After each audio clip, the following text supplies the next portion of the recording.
요즘 미국 동부 지역이 추위에 떨고 있습니다. 얼마나 추운지 화성보다 더 춥다고 또 하고 거의 재앙 수준이라고도 합니다. 한파 때문에 사람들, 동식물들이 고생하고 또 죽기까지 하고 있습니다. 그런데 그런 한파 속에서도 사람들은 여전히 일상적인 생활을 하고 있습니다. 물론 그런 추위가 1년 내내 계속된다면 정말 심각한 일이 일어날 수도 있습니다. 하지만 그럴 리는 없을 것입니다. 시간이 좀 지나면 하늘에서 따뜻한 바람이 불어오고 추위는 물러가게 될 것입니다. 그리고 꽃이 피는 봄도 찾아오게 될 것입니다. 그렇기 때문에 사람들이 지금 추위 때문에 일시적으로 고생은 하지만 큰 걱정은 하지 않습니다. 인생을 포기하거나 절망하는 일은 결코 없습니다. 사람이 참 대단한 존재인 것처럼 보이지만 이렇게 변화무쌍한 기후 앞에서 할 수 있는 일이 별로 없습니다. 사람이 다가오는 추위를 막을 수가 없고 다가오는 더위를 또 막을 수가 없습니다. 추위와 더위를 사람이 자기 마음대로 조절하지 못합니다. 추운 때는 춥게 살아야 하고 또 더운 때는 덥게 살아야 합니다. 만약 미국 동부 지역의 추위가 그런 한파가 몇십 년 동안 계속된다고 하면 그 지역에서는 더 이상 사람이 살 수가 없을 것입니다. 그런 추위를 사람이 감당할 수가 없기 때문입니다.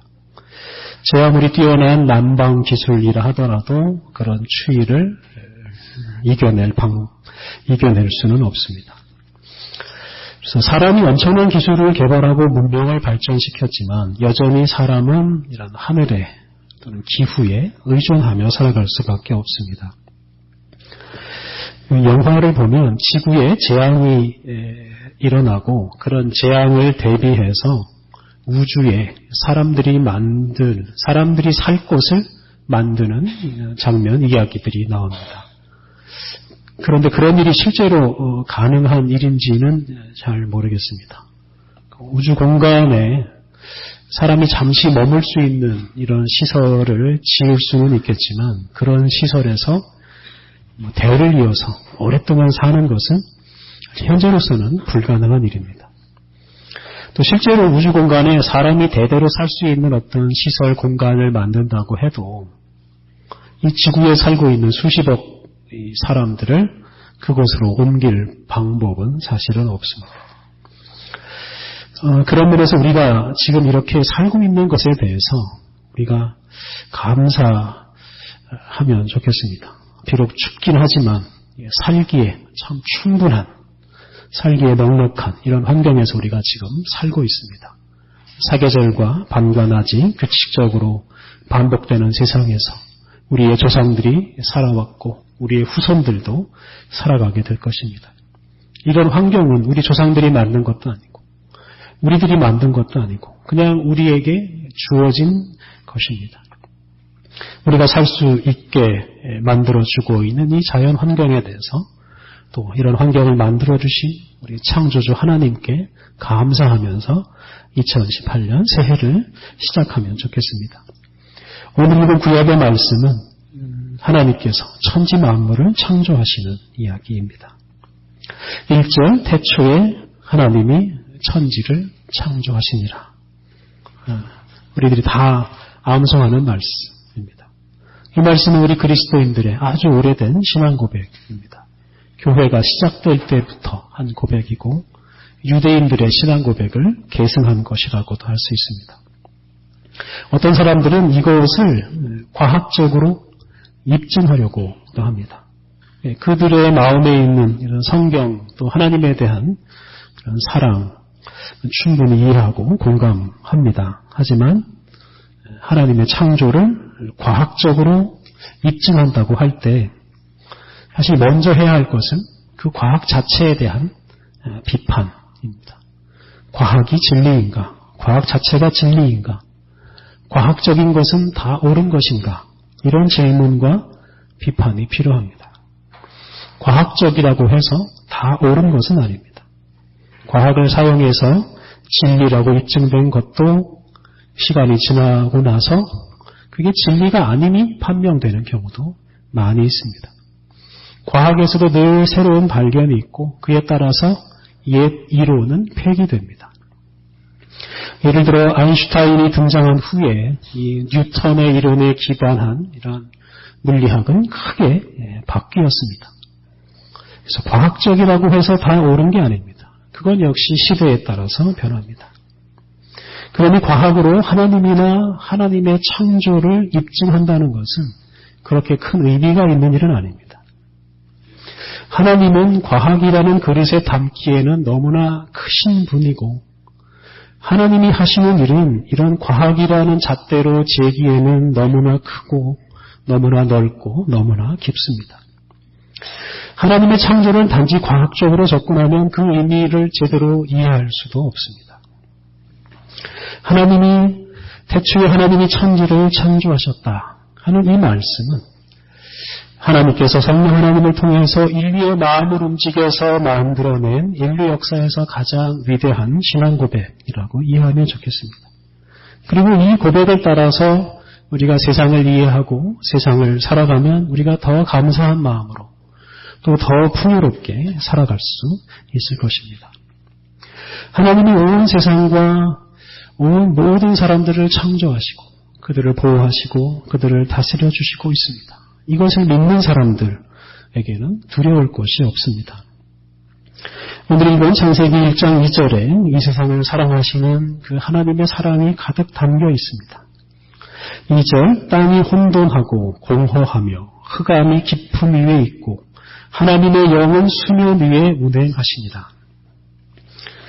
하나님이 이 세상에 어떤 질서를 부여하기 전에 이 세상의 상태는 바로 혼돈, 그리고 공허, 그리고 흑암, 어둠이었습니다. 무질서하고 텅 비어있고 캄캄했습니다. 게다가 그것을 물이 뒤덮고 있었습니다. 그렇기 때문에 그 어느 것도 존재할 수 없고 또 생긴다고 하더라도 오랫동안 존속할 수가 없는 상태입니다. 이걸 그대로 내버려 두면 아무런 일도 일어나지 않고 아무것도 생기지 않는 상태입니다. 그러한 때 하나님께서는 그러한 세상에 당신의 영을 보내셔서 수면 위로 운행하게 하십니다. 4세기에 시리아에서 활동한 에프렘이라는 유명한 신학자가 있습니다. 그분은 이 하나님의 영이 수면 위에 운행하시는 이 모습을 암탉이 달걀을 품는 것에 비유했습니다. 그는 하나님의 영이 이 세상을 따뜻하게 품어주심으로써 이 세상에 질서가 세워지고 무수한 생명체가 태어나게 되었다라고 해석했습니다. 하나님께서 하늘에 계시지 않고 세상으로 오셔서 세상을 따뜻하게 품어주심으로 세상의 질서가 만들어집니다. 빛과 어둠이 나뉘고 하늘과 땅이 나뉘고 물과 묻이 나뉘고 아침과 저녁이 생깁니다. 그리고 그렇게 질서가 세워진 곳에서 온갖 식물, 온갖 동물이 생겨나기 시작합니다. 그래서 생명체들이 풍성한 아름다운 세상이 만들어집니다. 하나님이 보시기에 좋은 세상이 만들어졌습니다. 이처럼 우리가 살고 있는 이 세상은 세상을 따뜻하게 품으시는 그 하나님의 뜨거운 사랑으로 만들어졌습니다. 이 세상에는 하나님의 사랑이 가득합니다. 우리는 이 세상에서 이 세상을 품으시고 돌보시는 그 하나님의 온기를, 따뜻함을 느낄 수 있습니다. 우리가 믿는 하나님은 세상 바깥에서 세상을 감시하고 벌을 주시는 하나님이 아니십니다. 하나님은 세상으로 들어오셔서 세상을 감싸주시고 세상을 품어주십니다. 그로 인해서 이 세상에서 생명체들이 계속 태어나고 생활하고 성장하고 풍요로운 삶을 살아갑니다. 사랑하는 성도 여러분, 우리들은 지금 하나님께서 창조하신 아름다운 세상에서 살아가고 있습니다. 지난 주간에도 우리 사회에 참혹한 일들이 참 많이 일어났습니다. 한 젊은 어머니가 자녀들을 아파트 바깥으로 던져서 죽게 하고 자신도 투신해서 죽는 사건도 일어났습니다. 자신과 세상에 대해서 절망하고 살기를 포기하는 사람들이 있습니다. 그런데 우리가 잊지 말아야 할 것이 있습니다. 그것은 바로 우리가 살고 있는 이 세상은 하나님께서 만드신 아름다운 세상입니다. 아무리 험한 세상이라고는 하지만 이 세상에는 하나님의 사랑이 충만합니다. 2018년에 살아갈 때 이 땅에 충만한 하나님의 아름다움, 하나님의 사랑을 먼저 생각하십시오. 우리가 지금 하나님의 따뜻한 품 속에 있다라고 생각하십시오. 그것 때문에 찬양하고 기뻐하며 살아가십시오.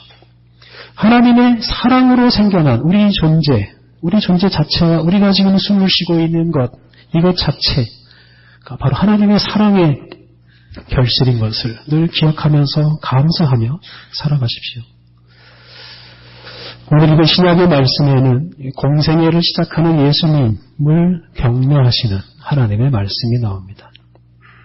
참 험악한 시대에 험악한 인생을 사셨던 예수님에게 하나님께서 힘을 주십니다. 오늘 본문은 예수님께서 세례 요한에게 세례를 받으시는 이야기입니다. 교회 전통에 따르면 해마다 1월 6일은 주현절입니다. 주님께서 드러났다 하는 뜻에서 주현절입니다. 예수님이 비록 베들레헴 마국간에서 다른 사람들의 관심 바깥에서 태어나셨지만 태어나신 후에 양을 치던 목자들이 찾아왔고 또 먼 동방의 나라에서 박사들이 찾아와서 경배했습니다. 그리고 지난주에 묵상한 대로 시므온 또 안나 같은 사람들이 예수님을 만나서 예수님이 바로 오랫동안 기다려온 메시아라고 고백하였습니다. 이러한 일련의 사건들을 통해서 예수님이 메시아이심이 온 세상에 드러나게 된 것을 기념하는 날이 바로 1월 6일 주현절입니다. 그리고 주현절 후 첫 번째로 맞이하는 주일을 주님의 수세주일로 지킵니다. 예수님께서 세례 요한에게 세례 받으신 것을 기념하는 날인데요. 예수님께서 요한에게 세례를 받으심으로써 예수님께서 메시아이심이 온 세상에 분명하게 드러난 것을 기념하는 날입니다. 또 이 날은 예수님께서 본격적으로 온 인류의 구원을 위해서 소위 말하는 공생애, 사생애를 마치시고 공생애를 시작하는 날이기도 합니다. 이렇게 주현절 절기와 주님의 수세주일은 예수님께서 세상에 드러나시고 본격적으로 활동하신 것을 기념하는 절기입니다. 세례 요한은 예수님보다 6개월 먼저 세상에 태어났고 예수님보다 먼저 하나님의 나라를 선포하고 하나님의 나라를 맞이할 준비를 하게 했습니다. 세례 요한은 사람들에게 오시는 메시아, 오시는 하나님과 하나님의 나라를 맞이하기 위해서 회개하라 라고 촉구하고 회개의 징표로 세례를 받으라 라고 했습니다. 그런 때에 갈릴리 나사렛에서 사시던 예수님께서 세례 요한을 찾아오시고 세례 요한에게 세례를 받으십니다. 그런데 이때 세례 요한에게 세례를 받는 이 순간이 바로 예수님의 생애를 극적으로 바꾸어 냈습니다. 예수님께서 요단강에 들어가서 세례 요한에게 세례를 받고 바깥으로 나오시는 그 순간에 오늘 본문 마가복음 1장 10절이 이렇게 표현합니다. 곧 물에서 올라오실새 하늘이 갈라짐과 성령이 비둘기같이 자기에게 내려오심을 보시더니. 마가복음 1장에 나오는 세례라는 단어는 본래는 침례, 잠길 침을 써서 침례라고 번역하는 것이 옳습니다. 침례는 물에 푹 잠겼다가 물 위로 올라오는 예시입니다. 그런데 예수님께서 물속으로 그렇게 푹 잠기셨다가 수면으로 올라오실 때 하늘이 갈라지고 하늘에서 성령님께서 비둘기 같은 모습으로 내려오셨습니다. 하늘이 갈라진다라는 이 말은 하늘이 찢어진다라고 표현할 수 있습니다. 마가복음 15장 38절에도 오늘 보면 10절에 나오는 이 갈라짐, 즉 찢어짐과 같은 단어인 찢어지다라는 단어가 나옵니다. 예수님께서 십자가에서 숨지실 때 그때 이에 성소 휘장이 위로부터 아래까지 찢어져 둘이 되니라 라는 말씀이 나옵니다. 성소 휘장은 성전 안에 있는 지성소를 구분하는 도구인데요. 그 지성소는 하나님의 영광이 임재하는 공간입니다. 그래서 그 공간에는 아무나 못 들어가고 대제사장만이 그것도 1년에 한 번만 들어갈 수 있는 거룩한 공간입니다. 그런데 예수님께서 십자가에서 죽는 그 순간에 그 거룩한 공간을 구분하던 휘장이 찢어져 버렸습니다. 지성소가 열리게 되었습니다. 누구든지 언제든지 하나님이 임하시는 그곳에 들어갈 수 있게 되었다 하는 뜻입니다. 그래서 오늘 본문에 등장하는 이 하늘의 갈라짐은 곧 하나님과 사람 사이를 가로막고 있는 이 하늘이라는 장벽이 무너지고 찢어졌다 하는 뜻입니다. 하나님과 사람 사이를 가로막고 있는 하늘이 갈라진 그 하늘 사이로 성령님께서 내려오십니다. 그리고 수면 위로 올라오시는 예수님에게 임하셨습니다. 오늘 봉독한 창세기와 마가복음에 똑같이 등장하는 것이 있는데요. 그게 바로 물과 영, 물과 성령입니다. 창세기에서는 하나님의 영, 성령님께서 수면 위에, 물 위에 운행하셨고, 마가복음에서는 성령님께서 이 세례를 받으시고 수면 위로 올라오시는 예수님 위에 임하셨습니다. 물 위에 임하시고 예수님 위로 임하시는 이 성령님의 모습은 앞에서 말씀드린 대로 마치 암탉이 달걀을 품는 것과 같은 참 따뜻하고 사랑스러운 모습입니다. 창세기에서는 그 결과로 이 세상에 질서가 잡히고 무수한 생명체가 탄생했습니다. 그리고 마가복음에서는 예수님을 향한 따뜻한 음성이 들려옵니다. 예수님을 감싸시는 그 성령님의 그 역사 속에서 하늘에서 음성이 들려옵니다. 11절 하늘로부터 소리가 나기를 너는 내 사랑하는 아들이라 내가 너를 기뻐하노라 하시니라.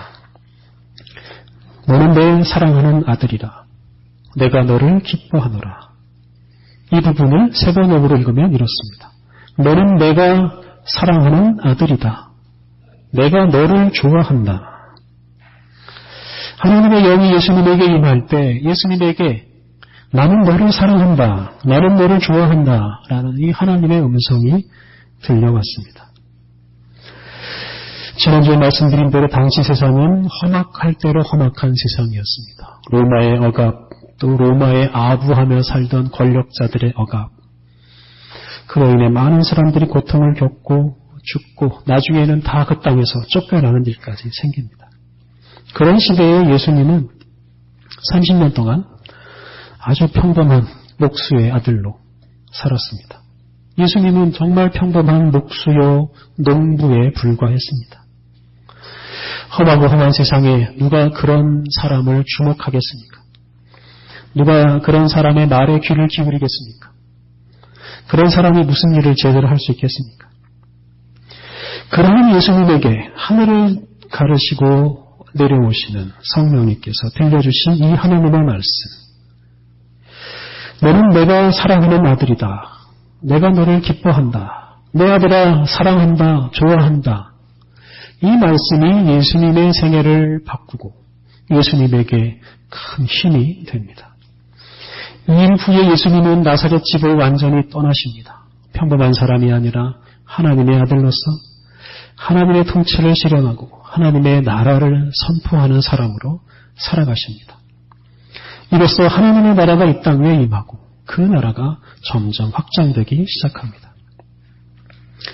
당신의 영을 통해 혼돈과 공허와 어둠의 땅에 질서와 생명을 불어넣으시고 모든 생명이 풍요롭게 살아가는 세상을 만드신 그 하나님께서 당신의 영을 예수님에게 보내셔서 예수님이 하나님의 사랑을 받는 하나님의 자녀임을 일깨워 주심으로써 예수님은 이 땅에서 당신의 나라를 하나님의 나라를 일구는 사랑이 되셨습니다. 2018년을 시작하는 성도 여러분, 오늘 본문에 나오는 이 하나님의 음성을 여러분에게 들려오는 음성으로 받아들이십시오. 하나님께서 우리에게 말씀하십니다. 내가 너를 사랑한다. 내가 너를 좋아한다. 이 땅에 생명이 가득하도록 따뜻한 사랑으로 이 땅을 품고 계신 우리 하나님께서 우리를 사랑해 주시고 우리를 좋아해 주십니다. 예수님을 따르는 우리를 통해서 이 땅에 새로운 질서를 세우시고 또한 이 땅에 더 많은 생명이 풍성하게 하십니다. 하나님께서 창조하신 이 아름다운 세상에서 하나님의 사랑이 가득한 이 세상에서 하나님의 사랑을 충만히 받으면서 2018년 내내 여러분 모두 힘차게 살아가시기를 바랍니다. 함께 기도하시겠습니다. 사랑으로 온 세상을 따뜻하게 품고 계시는 하나님, 이 땅에서 생명체들이 끊이지 않고 태어나게 하시는 하나님, 우리를 사랑하시는 하나님, 주님의 사랑과 섭리로 오늘 우리가 여기서 주님을 찬양하고 주님의 자녀로 살아가고 있습니다.